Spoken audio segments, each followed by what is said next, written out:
എങ്ങനെയാ വോട്ട് എങ്ങനെയാ മറിയുവോ? വോട്ട് മറിയല്ലേ? രണ്ടിലെ മറിഞ്ഞല്ലോ. രണ്ടിലും അവർ പണ്ടേ പറഞ്ഞു പോണല്ലേ. എവിടെ കാജാണെന്ന് അങ്ങോട്ട് മറിയും. അപ്പുറത്ത് പോകുമ്പോഴത്തേക്ക് ജയവും കൂടെ കൊണ്ടുപോവോ? ജയം കൊണ്ടുവന്നു. ജയം വോട്ട് ഇവിടെ തന്നെയാ. UDF വോട്ട് കൊണ്ട് ജയിച്ചു പോയതാ. അത് ജയം കേരള കോൺഗ്രസ് എമ്മിന് അല്ലാതെ വലിയ വോട്ടൊന്നും ഇല്ലേ?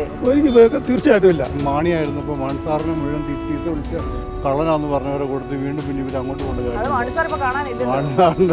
ഞാൻ പഴയ രണ്ടിലക്കാരനാ. പഴയ രണ്ടിലക്കാരനാ. ഇപ്പൊ എന്തോ? ഇപ്പൊ ഞാൻ മൂന്നിലേക്ക് പോയി. ഞങ്ങൾക്ക് പെൻഷൻ കിട്ടിയിട്ട് 10-14 മാസത്തോളായി. 14 മാസോ? ചുമ്മാ പറയില്ലേ? നിർമ്മാണ തൊഴിലാളിയാ ഞാൻ. അതിന്റെ പെൻഷൻ കിട്ടിയിട്ട് 14 മാസമാകാൻ പോകും. രാജകാടൻ വേറൊരു കേരള കോൺഗ്രസിൽ നിന്ന പുള്ളിയാണ്. ആ പുള്ളി അങ്ങനെ മറുകണ്ഠം ചാടി ഇപ്പൊ നിൽക്കുന്നത്.